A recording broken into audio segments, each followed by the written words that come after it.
Jack Reacher got off the bus in a town called Redemption. The name was a little on the nose, he thought, but he wasn't here for salvation.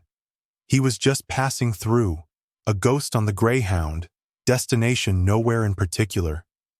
The air was thick with the smell of pine and something else, something less pleasant. A faint cloying sweetness, like rotting fruit. He'd smelled it before in other places, places where things had gone bad. Redemption, Nevada, was a speck on the map, a town that existed for two reasons. A lumber mill that choked the sky with smoke and a state prison on the outskirts that cast a long shadow over everything. Reacher had no interest in either. He just needed a cup of coffee and maybe a meal that didn't come out of a vending machine. He walked down the main street, a collection of tired-looking buildings that seemed to be leaning on each other for support. The people he passed gave him a wide berth, their eyes sliding away from his. He was a big man, and he knew it.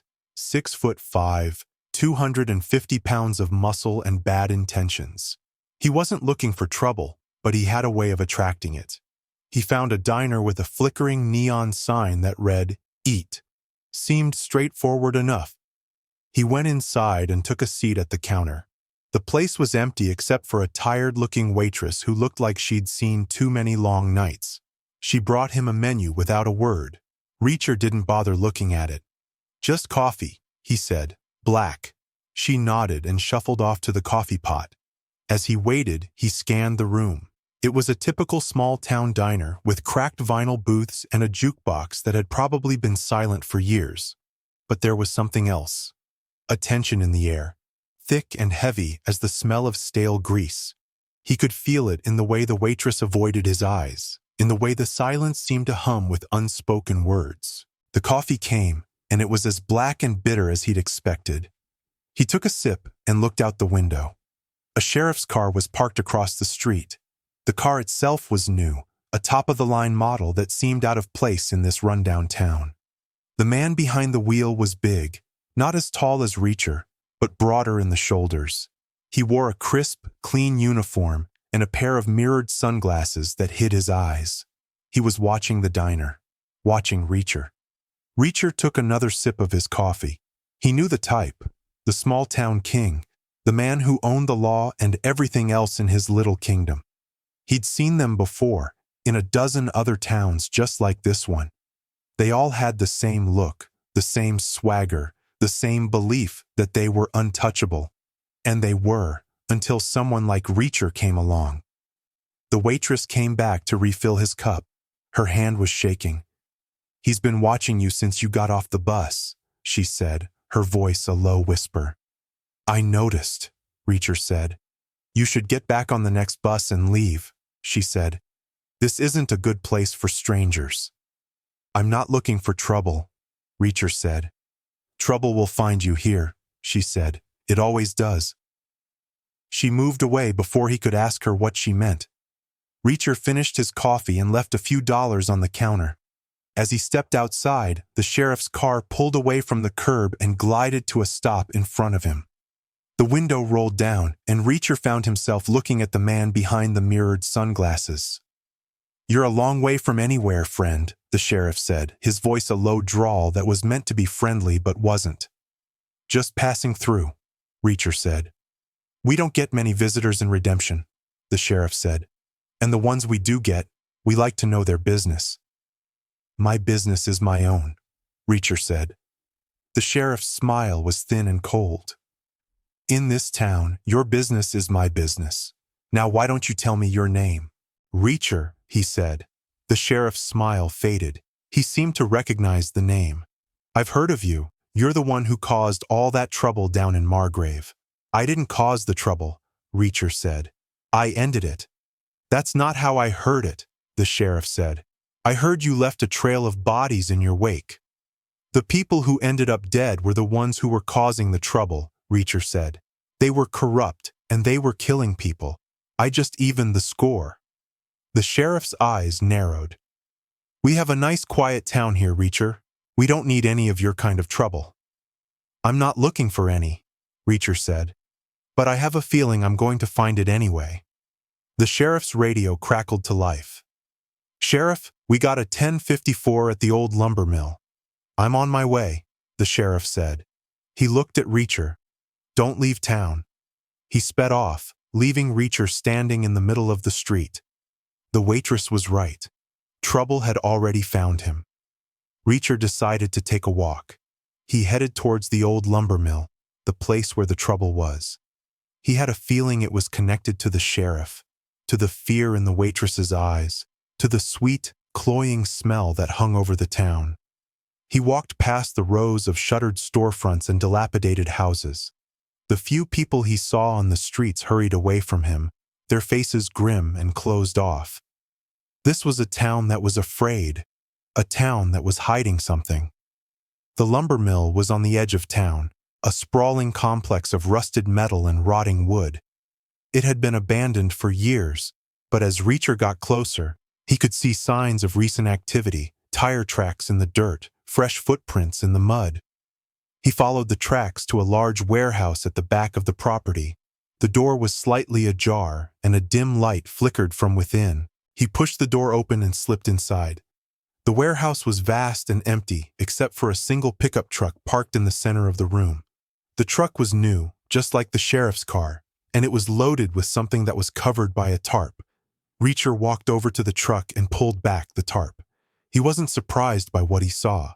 The truck was filled with bags of money, stacks of $100 bills, neatly bundled and wrapped in plastic. There were millions of dollars here, and Reacher had a pretty good idea where it came from. He heard a noise behind him and turned to see two men standing in the doorway. They were big and mean-looking, with the kind of faces that had seen too many bar fights. They were both holding shotguns. "You're a long way from home, mister," one of the men said. "I'm not your mister," Reacher said. The man chuckled. "You're a real comedian. The sheriff told us you might be snooping around. He said to make sure you didn't find anything."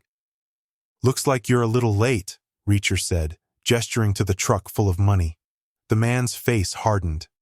"The sheriff also said that if you did find anything, we were to make sure you didn't tell anyone about it."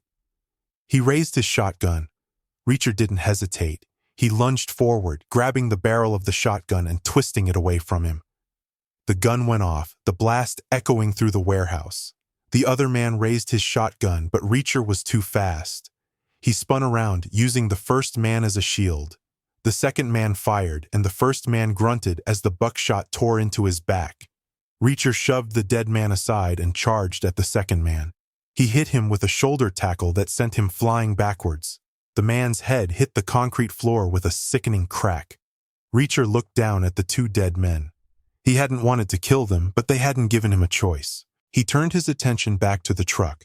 He knew he had to get the money out of there, but he also knew that the sheriff would be on his way. He had to move fast. He got into the truck and started the engine. As he drove out of the warehouse, he saw the sheriff's car speeding towards him. The sheriff swerved to block his path, but Reacher didn't slow down. He rammed the sheriff's car, sending it spinning into a ditch. Reacher didn't look back. He drove out of Redemption as fast as he could, the truck full of money his only companion. He knew the sheriff would be after him, but he wasn't worried. He'd dealt with men like Sheriff Brody before. He knew how to handle them. He knew how to make them pay for their crimes. He drove for hours, putting as much distance between himself and Redemption as he could. He found a secluded spot in the woods and parked the truck. He spent the rest of the night counting the money. There was over $10 million in the truck. It was drug money, he was sure of it. The prison was a front for a massive drug operation, and the sheriff was in on it. He was using the town as his own personal bank, and he was using the people of Redemption as his slaves. Reacher knew he couldn't just keep the money. It was dirty money, and it was stained with the blood of innocent people. He had to get it back to where it belonged, to the people who had been hurt by the sheriff's greed. But first, he had to deal with the sheriff. He drove back to Redemption the next day. He parked the truck on a side street and walked to the sheriff's office. He walked in without knocking. The sheriff was sitting at his desk, a look of surprise on his face. "You've got a lot of nerve coming back here, Reacher," the sheriff said. "I came back to finish what I started," Reacher said. "You're a dead man," the sheriff said, reaching for the gun in his holster. But Reacher was faster. He lunged across the desk and grabbed the sheriff by the throat. He lifted him out of his chair and slammed him against the wall. "It's over, Brody," Reacher said. "I know about the drugs. I know about the money. I know everything." The sheriff's face turned pale. "You don't know anything," he gasped. "I know that you've been running a drug smuggling operation out of the prison," Reacher said. "I know that you've been using the townspeople to transport the drugs and launder the money. And I know that you've been killing anyone who gets in your way."